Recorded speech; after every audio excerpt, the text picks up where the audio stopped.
제가 저희 교회 사역을 시작하면서 정말로 기쁘고 큰 선물을 한 가지를 받았는데요. 기대하지 못할 아주 놀라운 방법으로 그 선물을 제가 받았습니다. 저희 처가 식구들이 아직 예수님을 믿지 않고 있어요. 제 아내만 믿는데요. 그래서 결혼하고 20년 동안 지금 처가 식구들 위해서 기도를 하고 있는데요. 장모님은 몇 개월 전에 이제 좀 많이 아프셔가지고 아내가 외국에서 매일 전화를 했어요. 전화를 하면서 기도해주고 예수님 이야기하고 하나님 나라 이야기를 계속 했어요. 처음에는 대면 하시더니 이제 나중에는 이제 장모님께서 전화 끊을 때 되면 오늘은 기도 안 하냐 그렇게 하셨다고 하는데 이게 관건은 뭐냐면요.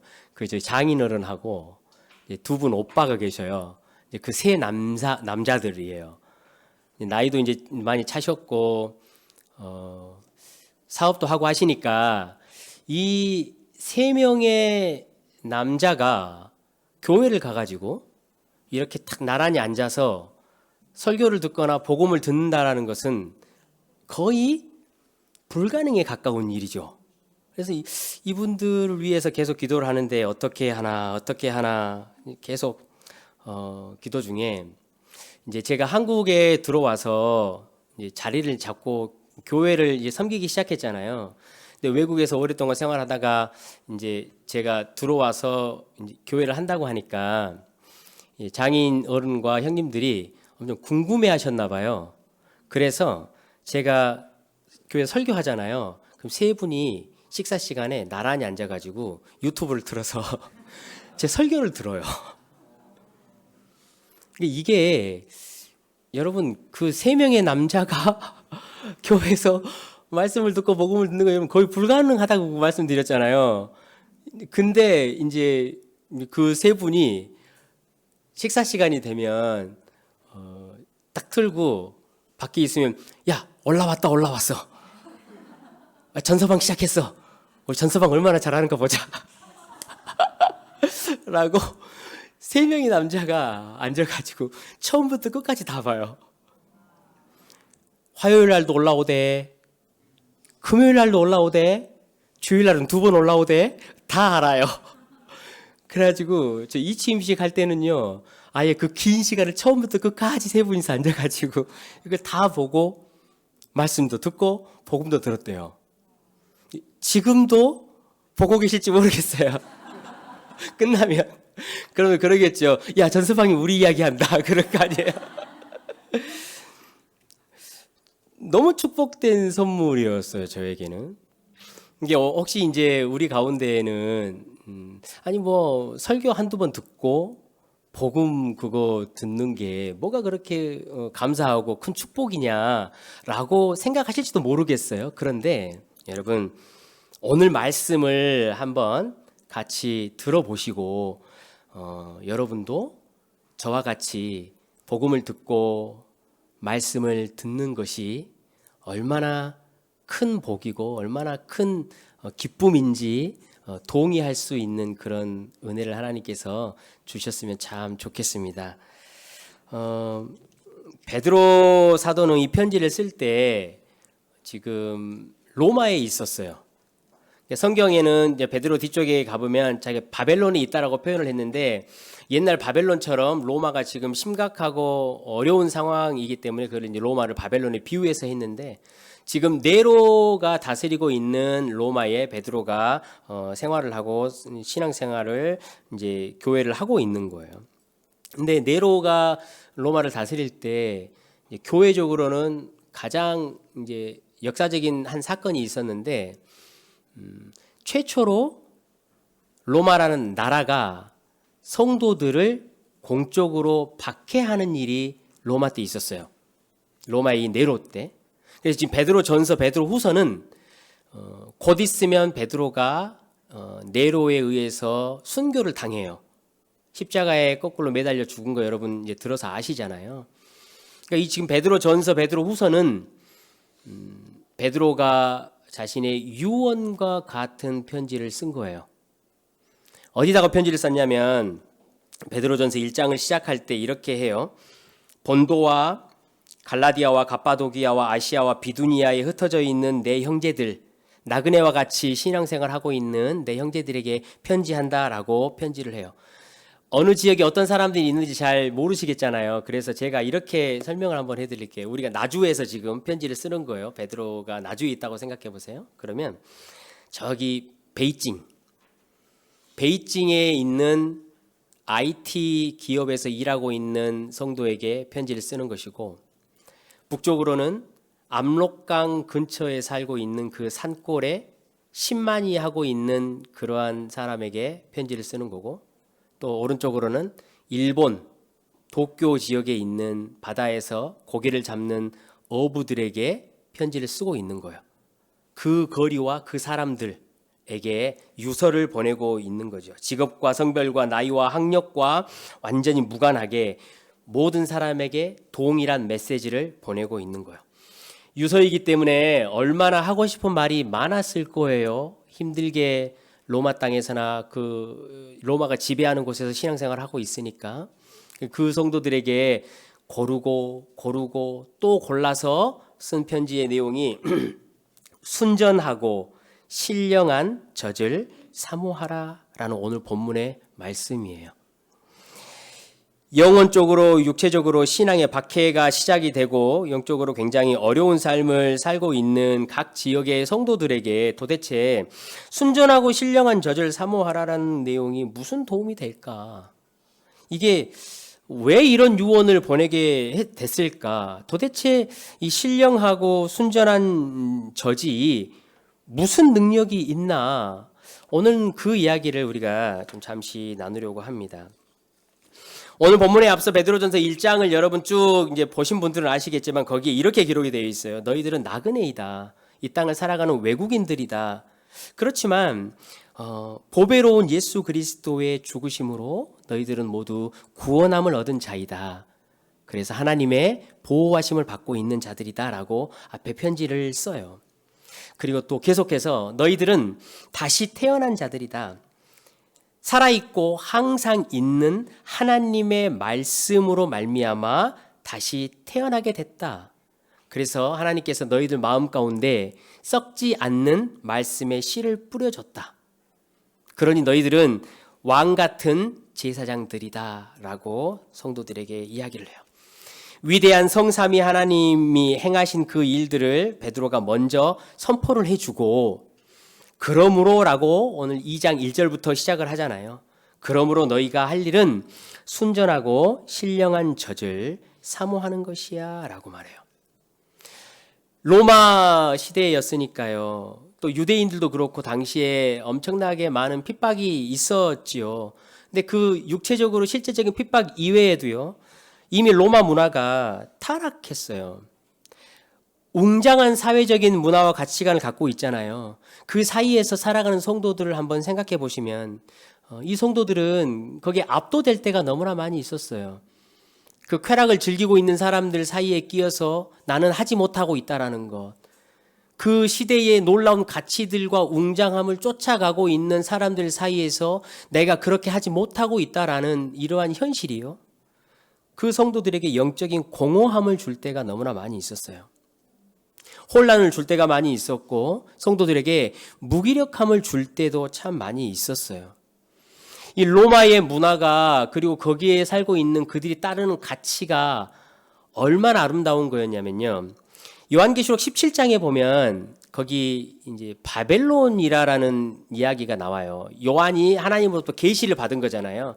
근데 거기도 바벨론이라고 표현한 이유가 실제적으로 로마인데 그때 과거의 바벨론처럼 웅장하고 화려했기 때문에 바벨론이라고 비유를 해요. 그 17장에 보면 그래서 음녀가 등장을 해요. 짐승을 타고 있는 음녀거든요. 거기서 짐승은 이 로마라는 나라를 이야기해요. 이 음녀는 그 로마가 추구하는 쾌락과 즐거움과 기쁨과 웅장함의 가치예요. 근데 계시를 봤던 이 요한이요, 그 음녀를 보고 깜짝 놀라요. 왜 깜짝 놀라냐니까 이 음녀가 너무나 아름다운 거예요. 로마의 문화와 로마의 쾌락과 로마의 사람들이 추구하고 살아가는 그 웅장함의 가치가 너무나 솔깃해 보이는 거예요. 그러니까 잠시 요한이 계시를 받고 있음에도 불구하고 영적으로 미혹하고 혼란한 거예요. 그만큼 당시의 로마의 문화가 성도들에게는 큰 유혹이었다라는 거죠. 여러분, 이 시대를 살아가고 있는 우리도 동일합니다. 저와 여러분이 성도로서 하루하루를 살아갈 때 세상의 사람들이 쫓아가고 있는 가치들과 그 화려함들, 즐거움, 기쁨, 그것들을 보면 여러분 너무 멋지지 않습니까? 우리 자녀들을 말씀으로 잘 양육하고 말씀을 먹여서 이 세상 가운데로 내보낸다라는 것이 얼마나 두렵고 힘든 일입니까? 그만큼 어려운 로마 시대였고 그만큼 저와 여러분이 살고 있는 이 시대도 신앙생활을 하기가 어려운 시대이지요. 그런데 이런 시대에 그냥 단순하게 순전하고 신령한 젖을 사모하라? 이걸로 과연 되겠냐라는 거예요. 그래도 이 마지막 시대의 화려함과 이 시대의 가치를 이기려면 뭔가 더 놀랍고 크고 한 일이 있어야 될 터인데 그게 아니고 우리에게 하시는 말씀은 신령하고 순전한 젖을 사모하라 이거였어요. 다시 말하면 하나님의 말씀을 사모해라라는 거예요. 이것으로 우리가 성도가 이 시대를 이기고 이 시대를 살아낼 수 있기 때문에 이렇게 말씀을 하시는 것이죠. 먼저 그래서 오늘 본문의 말씀이 저와 여러분에게 하나님의 말씀을 듣고 사모하되 어떠한 마음가짐으로 말씀을 듣고 읽고 해야 될 것인가를 먼저 가르쳐줘요.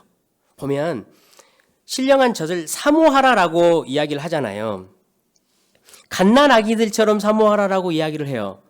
여러분, 갓난아기들은 태어나면 젖을 먹잖아요. 근데 그 젖을 먹는 것은 거의 본성에 가까워요. 태어나자마자 어떻게 그 젖을 자기가 빨고 먹을 생각을 하겠어요? 새로 태어난 자들은 그렇다라는 거예요. 성도가 하나님의 말씀으로 새로 태어난 갓난 아기들이잖아요.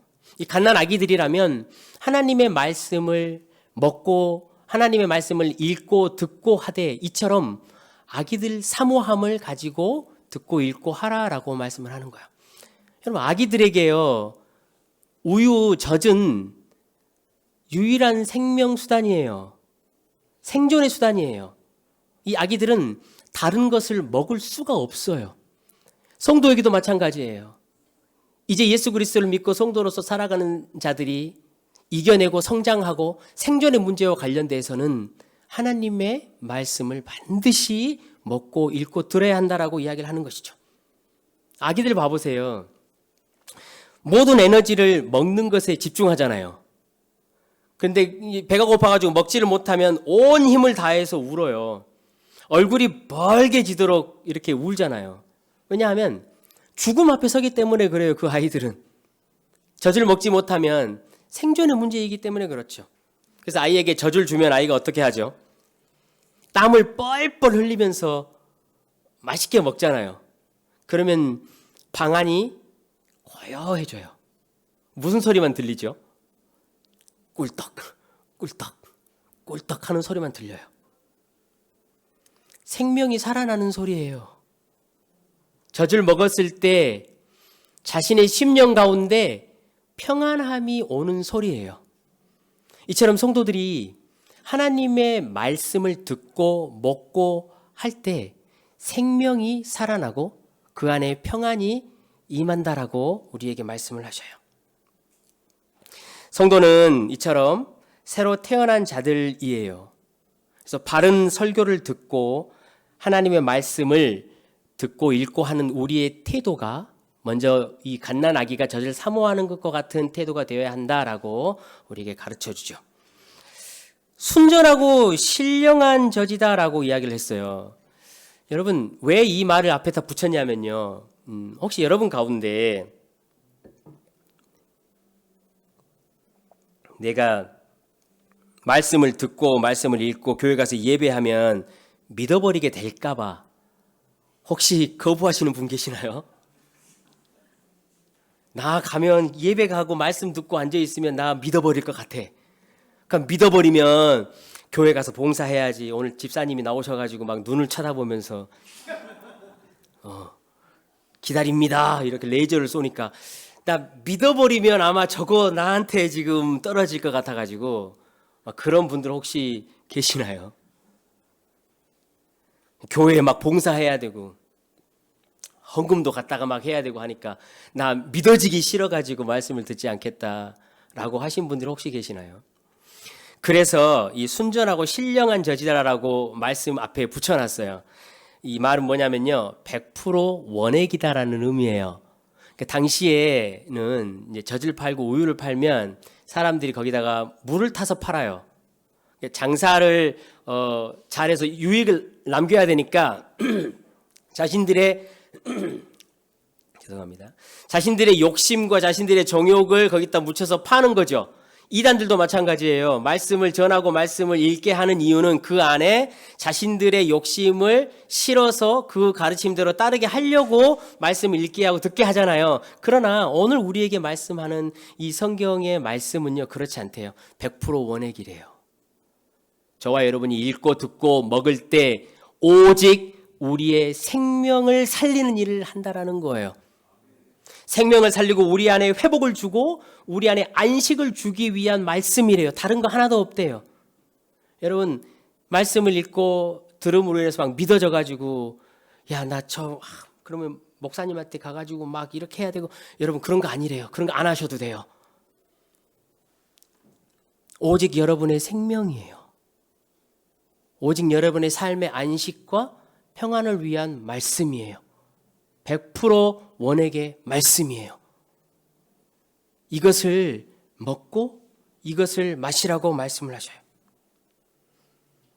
우리 퀘스천이 들어요. 지금 우리가 살고 있는 시대에 삶에서 내가 도움을 받을 수 있고 정보를 얻을 수 있는 게 얼마나 많은 시대인가요? AI 시대잖아요. 질문만 잘하면요, 우리는 지금 모든 분야의 반전문가가 될 수 있어요. 그 정도 시대예요. 아마 여러분 가운데서도요, 신앙생활 좀 오래 하시고 성경에 대한 질문을 가지신 분들은요, 다음 주에 제가 혹시 자리를 비워도 이 자리에 오셔서 설교도 하실 수 있어요. AI한테 물어보면요, 설교 정말 잘 써줘요. 명필이에요. 어떤 목사님이 그 안에 들어있는지 모르겠지만 설교를 너무 잘 써줘요. 이런 시대에 사는데 도대체 왜 성경을 읽어야 되냐, 왜 말씀을 들어야 되냐라는 질문이 우리 안에 생겨요. 특별한 유익 없어요, 여러분. 성경을 읽는다고 해서 내가 이번 한 주 성경을 막 읽고 말씀을 잘 들었다고 해서 다음 주에 직장에 가면 어떤 특별한 성과가 눈에 보이도록 나타나는 것도 아니에요. 우리 자녀들이 지금 몇 개월 동안 성경을 막 읽는다고 해서 대학 갈 때 엄청나게 좋은 대학을 가는 것도 아니에요. 가끔은 있어요. 그러나 일반적으로 우리가 성경을 읽고 설교 말씀을 듣는다고 해서 그런 일들이 우리에게 당장 일어나지도 않아요. 그런데 왜 말씀을 먹고 설교를 들어야 한다라고 이야기를 하냐? 오늘 본문에 그렇게 이야기하잖아요. 하나님의 인자하심을 맛보았으면 그리하라라고 돼 있어요. 다시 말하면 하나님의 인자하심을 계속해서 더 맛보고 싶거든 그렇게 하래요. 하나님이 어떠신 분이고 우리를 얼마나 사랑하고 우리를 얼마나 그 인자하심으로 케어하고 계시는지를 진짜 맛보고 싶으면 그렇게 해야 된대요. 우리가 구원에 이르도록 자라가려면 다른 어떤 것이 아니고 하나님의 신령한 말씀을 읽고 먹고 들어야 한다라고 이야기를 해요. 앞선 베드로전서 1장 3절에서 4절을 쭉 읽어보시면 이렇게 돼 있어요. 썩지 아니하고 더럽지 아니하고 쇠하지 아니하는 우리를 위해 하늘에 간직된 유산이 있어. 너희들이 그토록 존귀한 자들이야 라고 우리에게 말씀하셨어요. 이것을 이 땅 가운데 살며 저와 여러분이 맛보시길 원한다면 하나님의 말씀으로 달려나오라 라고 오늘 우리에게 이야기를 해요. 이런 말이 있어요.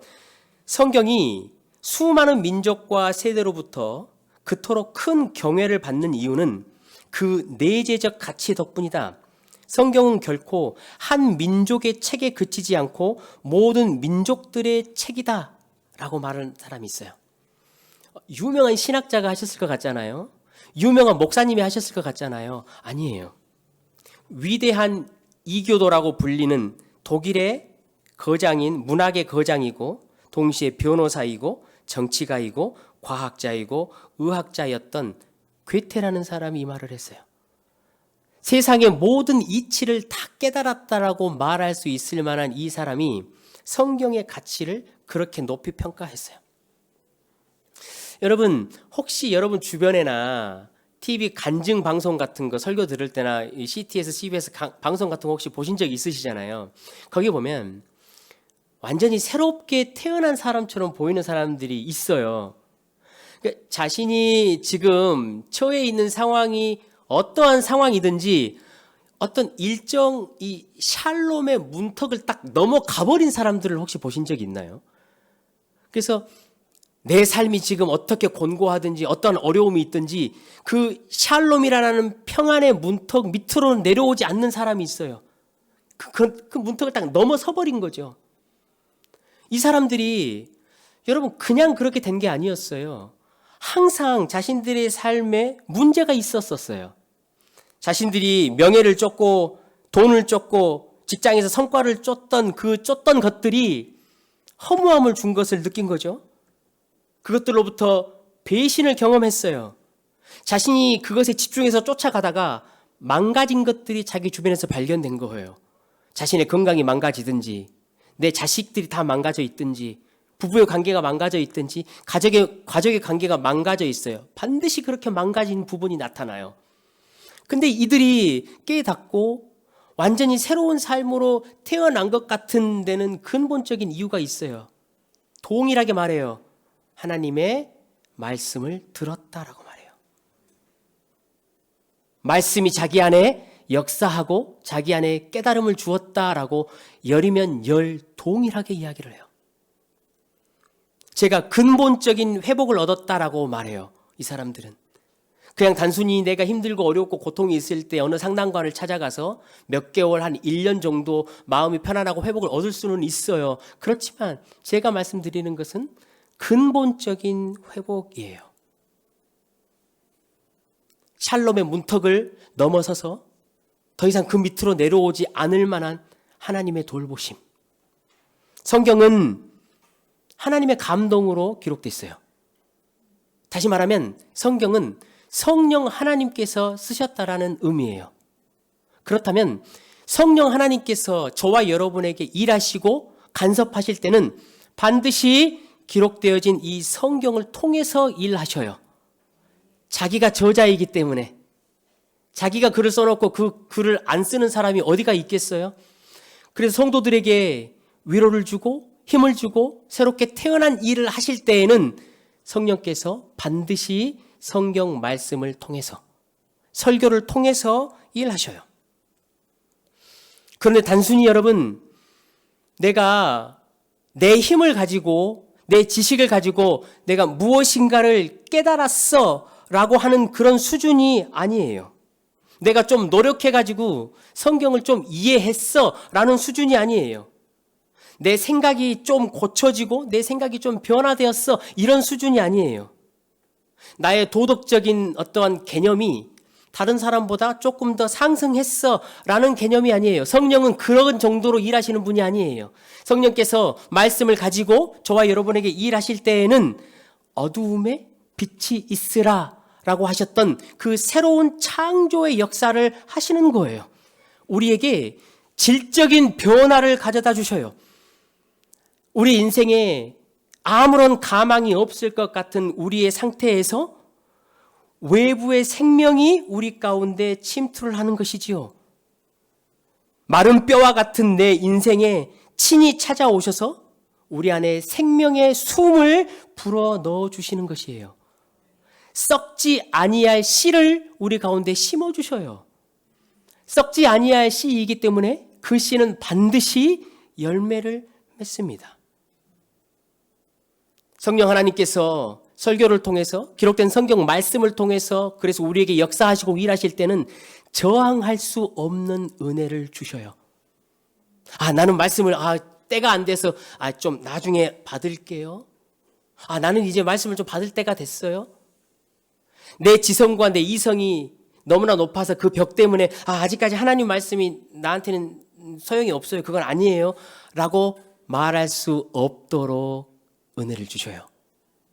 우리가 저항할 수 없도록. Irresistible grace. 성령 하나님 말씀을 통해서 저와 여러분을 찾아오시고 일하실 때는 내가 어떠하든지 나는 됐어요 라고 말해도 소용없이 우리의 심령 가운데 침투하셔요. 우리의 생명을 변화시키고 우리의 생각을 변화시키고 우리의 높아진 지성과 우리의 교만을 마치 모래성처럼 아무것도 아닌 것 같이 무너뜨리셔요. 성령은 말씀으로 저와 여러분에게 그렇게 일하셔요. 그래서 우리가 말씀을 읽고 들을 때 새 마음과 새 영을 우리 가운데 주시는 거예요. 종이에 펜으로 적혀 있는 이 단순한 성경 책이 아니고 하나님의 살아있는 말씀, 그 말씀을 저와 여러분의 이 마음 가운데 철필로 새겨주셔요. 그것 때문에 하나님을 사랑하고 하나님을 사모할 수 있는 제2의 본성이 우리 안에 생겨나는 것이죠. 그래서 우리가 하나님의 말씀이 무엇이냐라고 말할 때 이것을 스피치 액트라고 이야기를 해요. 좀 어려운 말인데 이런 의미예요. 하나님은 말씀하시고 그대로 되니라. 하나님이 말씀하신 것은 그대로 되니라. 그게 성경이고 그게 성령이 하시는 일이세요. 이사야 선지자가 55장에 이렇게 이야기를 해요. 비와 눈이 하늘로부터 내려서 그냥 되돌아가지 아니하고 땅을 적셔서 소출이 나게 하며 먹는 자에게는 양식을 줌과 같이. 여러분 이 말씀에 동의하시나요? 비하고 눈이 오잖아요. 그러면 이게 그냥 단순히 돌아가지 않지요. 땅이 그것을 흡수해가지고 열매를 맺게 하고 소출을 맺게 하고 우리에게 먹을 것을 주잖아요. 이렇게 일해요. 비와 눈이 오면. 이것과 같이 내 입에서 나가는 말도 이와 같이 헛되이 내게로 돌아오지 않고 나의 기뻐하는 뜻을 이루며 내 목적을 형통하게 할 것이다 라고 우리에게 약속하셨어요.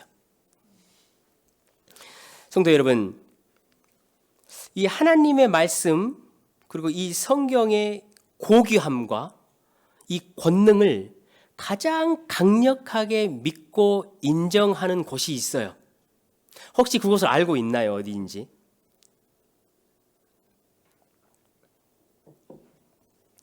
저희 교회 아닌가요? 저는 그렇게 생각하는데요. 근데 저희 교회보다 훨씬 더 이 성경 하나님의 말씀을 고귀하게 그리고 성령이 이 성경을 통해서 역사하심을 인정하는 곳이 있어요. 그곳이 어디냐면요. 북한이에요. 북한. 그것도 북한의 성도들이 아니고 북한의 지도 체제예요. 북한의 체제가 가장 두려워하는 게 이 성경이에요. 그래서 성경을 소지하게 되면요. 공개 처형을 당해요. 정치범 수용소에 수용이 돼가지고 가족의 연좌제에 묶이기까지 해요. 여러분 생각해 보세요. 이 종이에 적힌 이게 도대체 뭐가 그렇게 두렵고 무서운가요? 이게. 여러분 이거 읽으실 때 따분하지 않으세요? 창세기부터 아주 그냥 마음을 먹고 시작했다가 레위기 딱 넘어가는 순간 레위기가 내 위기가 되잖아요. 레위기를 만나는 순간 이건 나하고 친해질 수 없는 책이다. 내 위기가 찾아와요. 이 기괴한 역사책 아닙니까, 여러분? 이스라엘의 역사책인데요. 이거를 왜 도대체 그 체제들이 두려워하냐라는 거예요. 아는 거죠. 경험하고 봤어요. 이 성경인 하나님의 말씀을 그 북한에 있는 사람들이 듣고 읽고 보았을 때 그 체제 안에 어떤 일이 일어나고 그 사람들 안에 어떤 일이 일어나고 성령께서 이 말씀을 통해서 어떻게 그 나라 사람들에게 일하는지를 그들도 본 거예요. 거부할 수 없었던 것이지요. 자신들이 체제를 유지하기 위해서 폭력을 가하고 억압을 가하고 죽음으로 위협해도 그것이 그 성도들에게 절대로 통하지 않을 것이라는 것을 너무나 잘 알아요. 그것 때문에 자신들의 체제가 무너질 거라는 것도 너무나 잘 아는 거예요. 먹을 것을 주지 않고 죽인다고 위협을 해봐도 그들은 이미 이 땅 가운데서 하늘의 삶을 살기 때문에 두려울 것이 없는 것이지요. 성령께서 성도들에게 주시는 그 말씀과 성경에 기록되어 있는 그것을 통하여 일하실 때 그들에게 이런 역사가 일어나는 것이에요. 여러분, 그것은 우리에게도 전혀 변함이 없는 일이지요. 신의 악단이라는 영화를 혹시 보셨습니까? 그 이야기예요. 가짜로 찬양을 하고 가짜로 그 찬양 가사를 묵상하고 자기들이 돈을 외국에서 얻어내기 위해서 예배하는 척 부흥회를 했잖아요. 그럼에도 성령 하나님께서 그 불려지는 찬양과 그 말씀을 통해서 그 사람들을 바꿔버렸어요. 새롭게 태어나는 완전한 새로운 창조를 그들에게 여러분 보이신 거예요. 놀라운 일이지요. 제가 캐나다에 있을 때요, 동부에 동부가 이제 토론토고 저는 서부에 있었는데 토론토의 큰빛교회에 이면수 목사님이라는 분이 계셔요. 한국 사람이었지만 캐나다 시민권을 가지기 때문에 북한을 자연스럽게 왔다 갔다 할 수 있어요. 그러니까 미국 패스포트는 거의 잘 못 들어가는데요, 캐나다 패스포트는 북한을 잘 들어갈 수 있어요. 그런데 이분이 2015년에 북한에 억류가 됐어요. 949일 동안 억류가 됐는데 이제 그때 캐나다에 있는 한국 한인 교회들이 동부군, 서부군, 중부군 간에 이 목사님을 위해서 기도를 한참 했었어요. 근데 이 목사님은요, 18년 동안 150회에 달하는 북한을 들어갔다 왔다 하셨어요. 가서 타가소에 국수도 주고 양로원도 세워주고 아주 막대적인 인도적 지원을 했어요. 그래서 북한에 있는 간부들과 사람들이 이 목사님을 너무나 고마워했어요. 근데 2015년에 어느 날 들어갔는데 들어가자마자 바로 체포가 됐어요. 왜 체포가 되었냐면요, 국가 전복 음모죄였어요. 종신노동형을 받았어요. 이유는 간단했어요. 우리 사람들에게 성경의 사상을 가르쳤대요. 그 성경의 사상을. 그래서 체제를 전복하려고 했대요. 60세에 달하는 이 목사님이 영하 20도에서 8시간 동안 강제 노역을 했어요. 독방에서 1000여일 동안 버틸 수 있었던 것은 그분이 목회하면서 외우고 묵상했던 성경 말씀 때문이었어요. 시간이 한참 지나고 캐나다에서 이제 특사를 보내서 석방을 시켰는데요. 성도 여러분, 오늘 저와 여러분에게 주시는 질문은 그거예요. 누가 성경과 성령의 능력을 더 인정하고 있을까요? 북한의 체제에 있는 그 악한 사람들도 성경의 권위를 여러분 인정하고 있는 모양이에요. 우리 한국 교회가 북한 교회를 위해서 기도하잖아요. 여러분 기도해야 돼요. 그런데요, 여러분 잘 생각하셔야 될 게 한국 교회가 북한 교회를 위해서 기도하는 게 아니에요. 지금 북한 교회가 한국 교회를 위해서 기도해요. 지금 본인들은 먹을 것이 없고 입을 것이 없고 자유가 없어도요, 이미 하늘의 삶을 살고 있기 때문에 그것이 필요가 없는 사람들이에요. 그러나 한국 교회를 바라볼 때 그 성도들이 눈물 나는 거예요. 자유롭게 말씀도 보고 성경도 볼 수 있는데 그 신비한 하늘의 능력이 성령으로 말미암아 일어나는 일들이 많은데 한국 교회에 있는 성도들이 이 말씀을 가까이 하지 않고 보지도 않고 그것을 그 권세와 능력을 인정하지도 않는 거예요. 얼마나 안타깝게 보이겠어요. 그래서 여러분, 한국 교회에 있는 성도들이 북한 교회 성도들을 위해 기도하는 게 아니에요. 북한 교회에 있는 성도들이 저와 여러분을 보면서 안타깝게 기도하고 있어요. 하나님 좀 만나게 해달라고. 하나님 좀 남한에 있는 성도들이 알게 해달라고. 사랑하는 성도 여러분, 하나님의 말씀을 듣고 읽고 묵상하고 외우면, 그것을 먹으면 성도는 살아납니다. 그것을 예수님께서 이 땅 가운데 오시어서 우리에게 확실하게 보여주셨어요. 요한복음 1장에 보면 태초에 말씀이 계시니라. 그 말씀이 하나님과 함께 계셨으니 그 말씀이 곧 하나님이시라. 말씀이 육신이 되어 우리 가운데 거하시니 하나님의 영광이 충만하더라. 진리와 은혜가 충만하더라. 그 예수님이 이 땅 가운데 육신을 입고 오셨다라고 말하잖아요. 근데 여기서 육신이라는 말은 우리가 생각할 때 그냥 번듯한 그냥 사람의 모양으로 왔구나라고 생각하지만 번역이 조금 잘못됐어요. 원래 번역은 고깃덩어리예요. 하나님이신 그분이 육신을 입고 오셨다는 말은 하나님이신 그분이 이 땅 가운데 고깃덩어리로 오셨다라고 말하는 게 맞아요. 우리를 먹이시려고. 우리 인간과 같이 땀 흘리고 배고프고 고통 가운데로 들어오셔서 저와 여러분을 먹이시려고, 찢기시려고 고깃덩어리가 되어 오셨다고 말씀하셔요. 그런 예수님이 오셔가지고요, 언덕에 앉아서 하나님의 나라의 말씀을 쫙 전했어요. 힘들고 가난하고 병들어 있는 자들이 예수님을 찾아서 언덕에 쫙 모였어요. 남자만 5,000명이 딱 모인 거죠. 다 하면 한 10,000명 정도 모이지 않았겠어요? 말씀을 듣고 해가 지고 하는데 먹을 것이 없었죠. 어두워지니까, 외딴 곳이니까 어디 가서 음식을 구할 수도 없어요. 사람들이 픽픽 쓰러져 가요. 여러분, 평소에도 먹지 못하는데 거기 와서 말씀을 집중해서 듣고 있으니까 이게 얼마나 진이 빠지고 오랫동안 들으니까 지치겠어요. 그래서 예수님이 집으로 돌아가다가 얘들이 다 쓰러질까 봐 내가 너무 안타깝다, 여러분 그러셨어요. 그때 도시락이 왔어요. 보리떡과 물고기. 그걸 통해서 거기에 있는 많은 사람들을 다 먹이셨어요. 배부르게 먹이셨어요. 성경에 보면 그 사건이 2번이나 기록되어 있어요. 그래서 우리는 이렇게 말하죠. 작은 도시락이 예수님의 손에 들려지면, 축복하시면 많은 사람들을 먹일 수 있구나. 우리 그렇게 이해하잖아요. 그런데요, 그 장면은 그 이야기가 아니에요.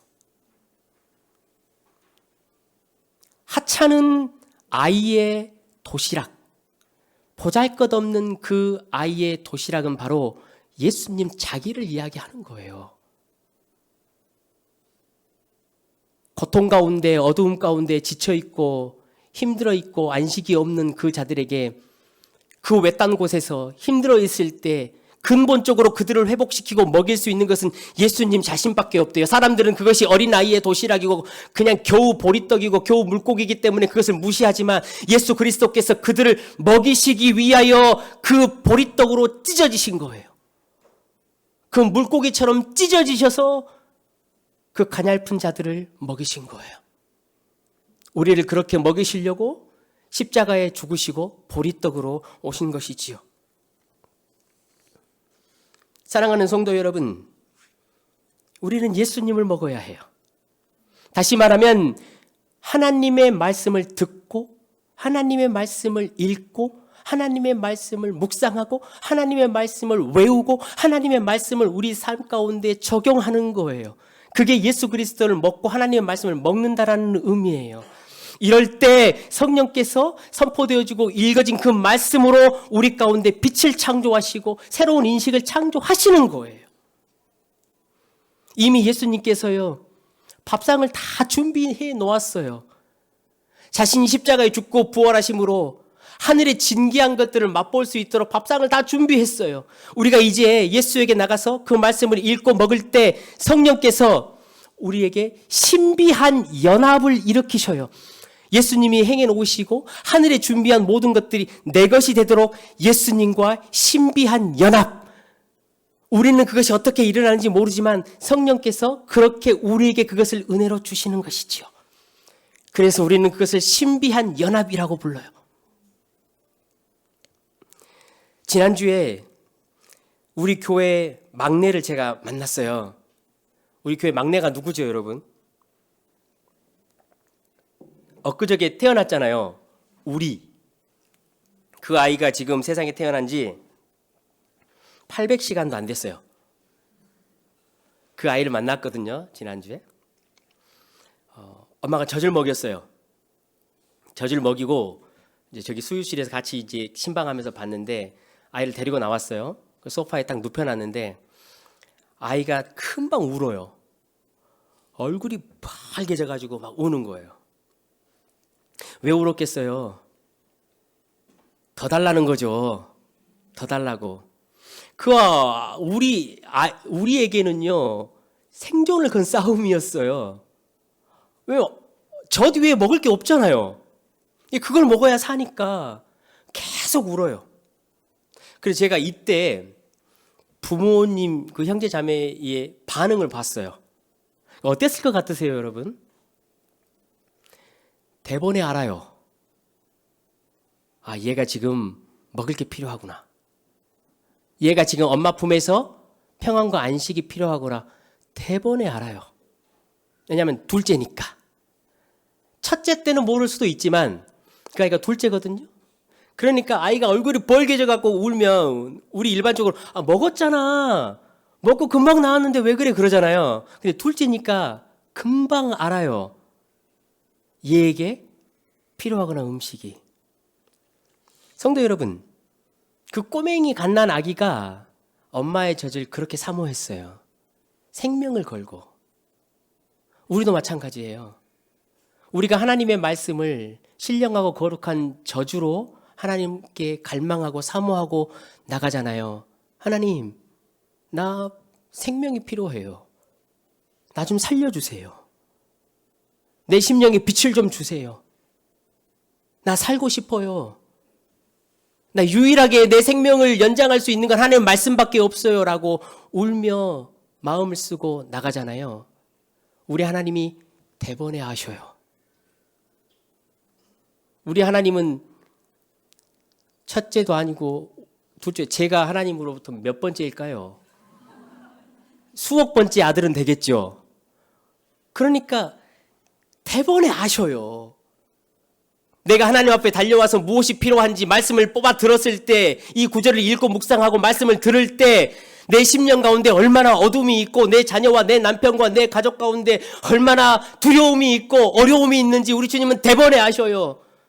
그래서 우리에게 생명을 주시는 거예요.